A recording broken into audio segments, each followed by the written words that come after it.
Hello everybody, this is Johnny again. So this is going to be my, depending on how I upload this, second computer build.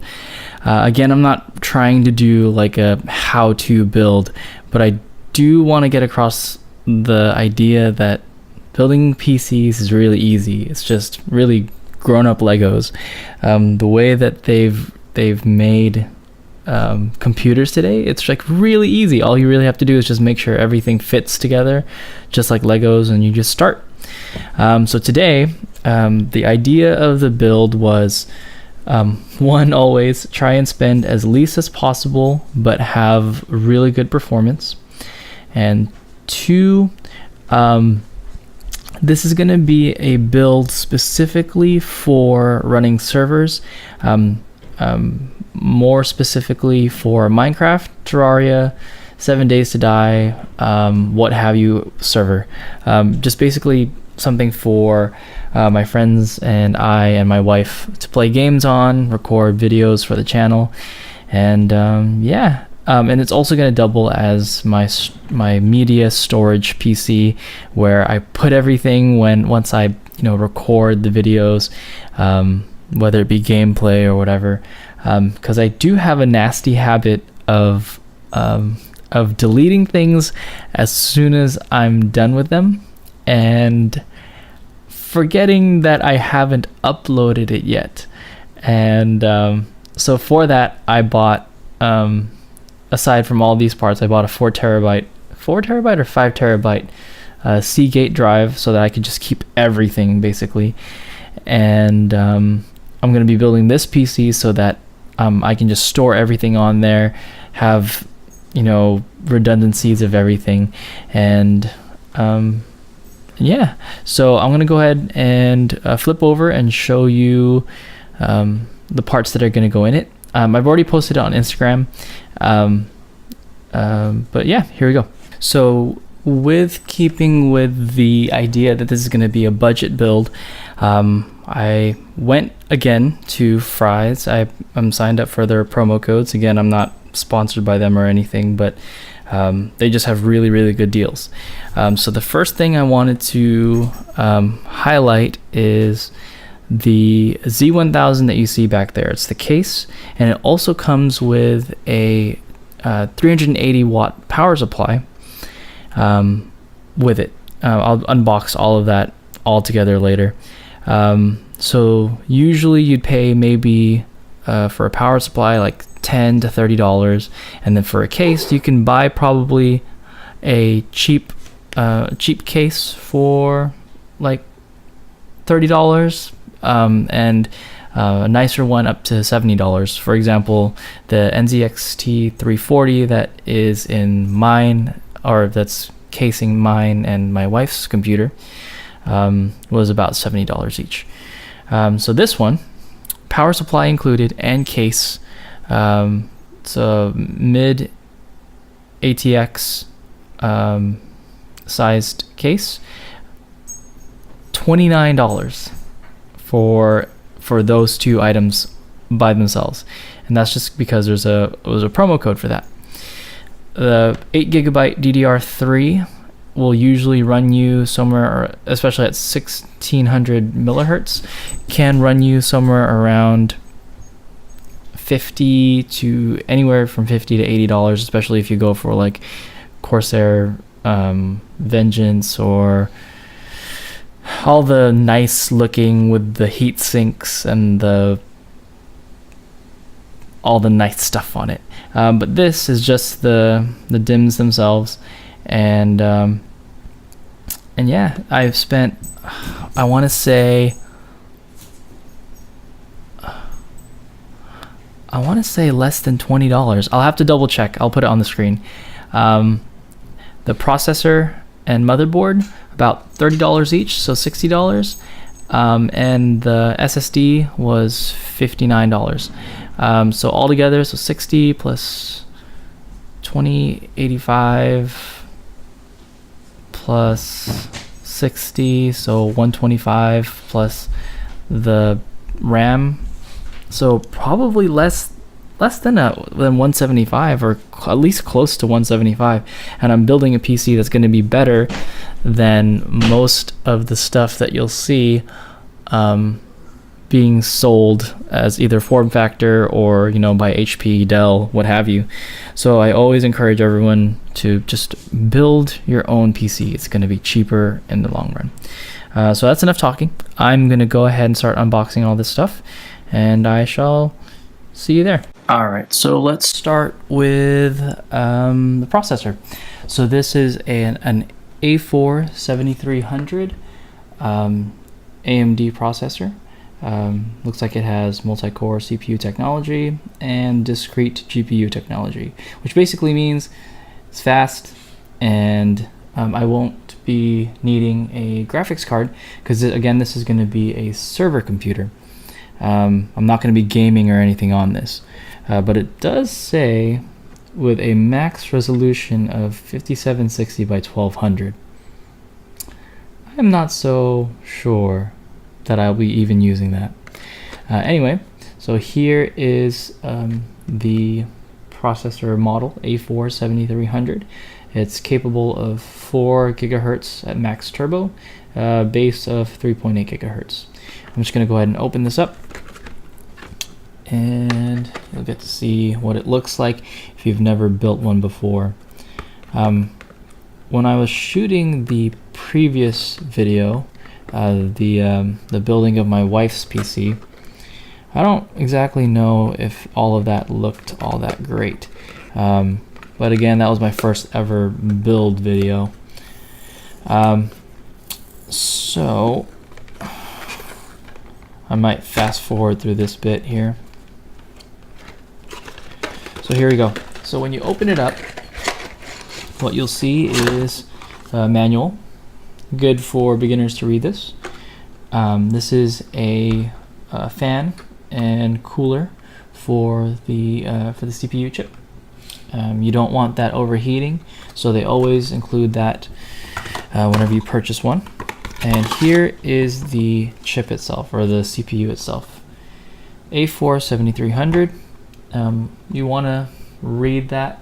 I know you probably can't see it in the light here, but you'll want to read that and make sure that the people who sold you this didn't give you the wrong one. Which I'm not hating on Fry's, but they did give me the wrong NZXT case.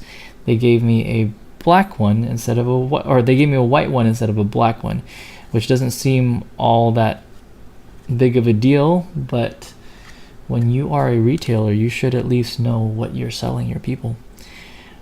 So I'm going to put this aside. I don't want to touch this too much. On to the next part of the build is going to be the RAM. Again, DDR3, signature line, Patriot. Probably not the fastest RAM.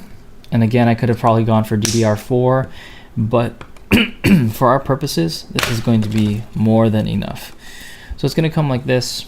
It's going to look really, really kind of futuristic. But all you need to know is don't touch those pins. You can touch those pins, but try not to. And as a general rule, make sure you try and discharge all the static from your body before touching any computer components or any PCBs for that matter. This is going to give me 8 gigabytes of RAM, which might actually be overkill, but it was actually cheaper to buy this bundle than to buy 4 gigabytes of RAM. And I'm going to be running Windows 7 on it, so probably 1 or 2 or less gigabytes will be used up by the operating system, and the rest will be RAM for the servers. So I can actually run the 3 servers simultaneously. I can give them 1 to 2 gigabytes each of RAM, so that's not too bad. Let's see here. So up next, the solid state drive. Definitely want to opt for a solid state drive for fast write speeds. I'm going to be using an Ethernet connection so that it could be as fast as possible, and this will write up to 530 megabytes per second. I will say I have never ever probably seen that speed. Actually, no, I lied. Right, brand new out of the case, it really does go quickly. So let me go ahead and rip this open, and you'll see what it looks like. Again, this was about 60 bucks. It wasn't available at Fry's, and it wasn't available on Amazon Prime. By the way, Amazon Prime, really good investment. $100 a month, and you get everything within 2 days. So if you're in a hurry to build something, you'll get everything right away. So this is what an SSD looks like. This is a 2.5-inch SSD drive from SanDisk. Looks very nice. It's very light. I'm pretty sure I said that on the previous video for my wife's build. But it has the 2 connections, one for power, one for data transfer, and very, very fast compared to your normal run-of-the-mill drive. You can opt for a bigger drive that isn't a solid-state drive, just a regular hard drive. You'll get more storage, but not as fast. You could go for, and I've never actually bought one, a solid-state hybrid drive, which is like the Barracuda from Seagate. I think it's Seagate. That runs at 7,200 RPM and says 6 gigabytes per second, but probably not. Those are a little cheaper. Actually, no, they're about the same price, but you are trading speed for more storage. For a Minecraft server, that's not going to run very much. I've never even actually seen a server get to be more than like 2, 3, 4 gigabytes, and that's with like never ever deleting anything, even with mods. So up next is the A68HM Grenade motherboard. This is actually a micro ATX motherboard, and the reason I went for this is because even though I showed you that case earlier, I should probably get some scissors. One sec.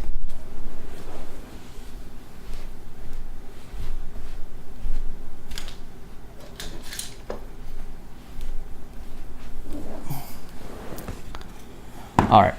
So even though I showed you that case earlier, the Z1000, I bought that mainly for the great price point, again at about $26 for both a power supply and a case. You cannot beat that. But I got a micro ATX motherboard because I did want the opportunity or the possibility in the future to move to a smaller form factor case. So for example, the thermal take, the small box one that can just sit on your desk and look really good. But for now, this will do. We're planning on starting the series tomorrow, which is Memorial Day, and I wanted to make sure that I had everything up and running before we started. This has more than enough I/O for running a Minecraft server or running any server really. Has USB 3.0, so that's going to go into my 4 terabyte drive. I'm going to have a 1 terabyte drive attached to it also, plus the SSD. The SSD running mainly just the operating system. So it has SATA as normal. It has PCI Express ports. So if I want to later on, if for whatever reason we need three computers in our household, then I can turn this into another gaming PC. But as of right now, I think we're okay. So it has a VGA port. So this one has actually it does have an HDMI port. That's actually really helpful.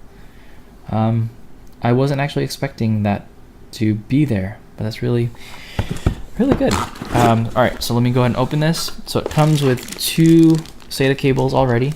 I'm not going to be worried about so much the color coordination. Again, this is just a budget build for running servers. Plus the case probably won't look all that great. So it has 2 SATA cables. This is your a motherboard shield, where your inputs and outputs go. That's probably the wrong term for it. Install disk. Let's see. Quick installation guide. I do recommend looking at this and looking at how to insert your CPU properly. Well, that's cool. They have links to YouTube now in case you are a visual learner. Good. There's a handbook or a manual user guide. Great to have, especially if you're trying to figure out which cable from your case goes into which port on the motherboard. And let me try and discharge some more static because you can never be too safe. And this is an anti-static case. Good to have and good to breadboard when you're first testing everything. Especially if you bought something used or from like Craigslist or wherever and you're not sure if everything looks or is working all that great. But yeah. Alright, so this is what this motherboard is looking like. Has 2 RAM slots. It has the CPU. Has 2 PCIe, no, 1 full-sized one for a graphics card. Has 1 mini one, so that's for like a network card. And yeah, this looks really good. It's brown, blue, and black, so not the most flattering combination of colors. Here's the inputs and outputs. Let me try and go back a little bit here. So it has some ins and outs for audio. Has Ethernet, which is going to be my primary use. If you opt to have Wi-Fi, that's great, that's fine. I would say probably get a PCI card for that. 2 3.0 ports, that's perfect. VGA, mini DVI, and 4 USB 2.0 ports. And I haven't seen these in a while. I don't know if anyone uses these old keyboard and mouse inputs, but that's fine. And last but not least, let me make some room here. It's going to be the case. This is going to be the hardest to show here. So let me get up and actually... Alright, so let's try and get this case out of here. I am expecting an ugly looking case. And again, for $25, I am not complaining. And this happens every time you buy a PC case, and I don't know why they continue to do this.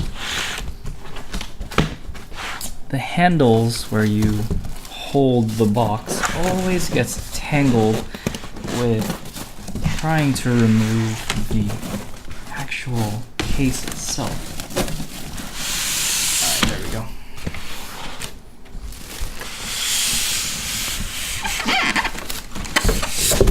Alright, so I finally got it out of the box.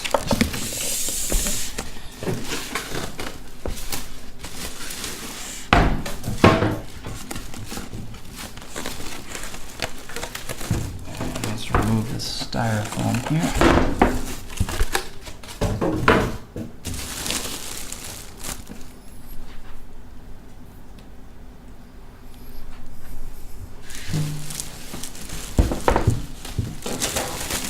Ooh. Does not feel like the NZXT whatsoever, but that's fine. So this is what the case looks like. Ooh. Almost dropped it. It's It's really light, actually. So that's the Z1000 by Raid Max. And let me see if I can get up close to it. So, I mean, nothing special. Has 2 USB ports up front, right there. Has a microphone and headphone jack. I'm trying to figure out what this is. Huh. Can't tell. I'll read the manual later. And reset button, which is good for, and I learned this the hard way, reset button is going to be for flashing your BIOS memory in case something catastrophic happens. A lot of cases, like the NZXT 340 or S340 case, does not have a reset button, so I had to go out and buy a separate one. I mean, it was like, what, $3 or so, so not too bad. Ooh, this looks dusty. So this is the power supply. Looks old as all heck.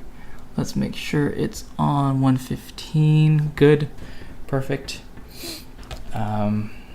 And yeah, doesn't look all that pretty, but it will do. It will do.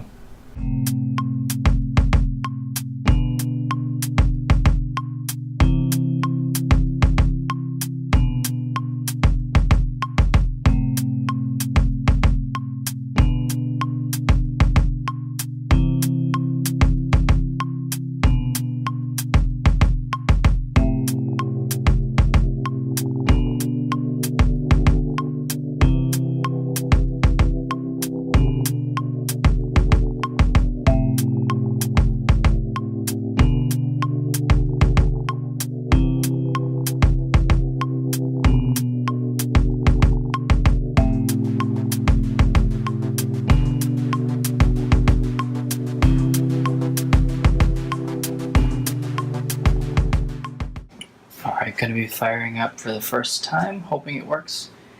I've plugged it into a dedicated power supply so that it doesn't short while it's booting for the first time. Alright, so we got a blue light, and HDMI just recognized that something just got turned on.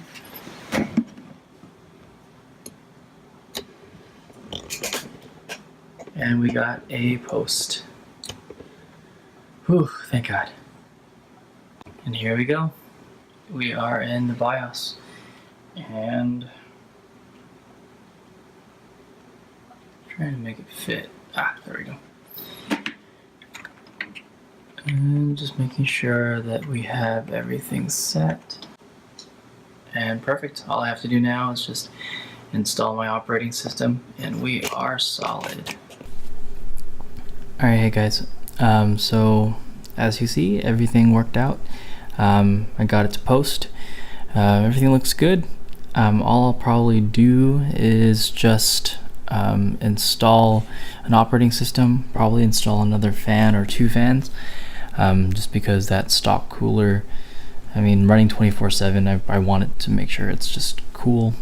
But yeah. I'm glad that really worked out on the first try. So I just want to thank you for joining me. In the next video, I'll probably really quickly show what everything looks like, it running the Minecraft server. However, that might look a little boring, just given that it's just going to be running a command prompt. But yeah, I hope that you enjoyed this video, and it's almost midnight now. I started this video, I don't know, only like an hour ago, so it only took really an hour to shoot all of this and build it. So I hope you enjoyed, and yeah, have a good one.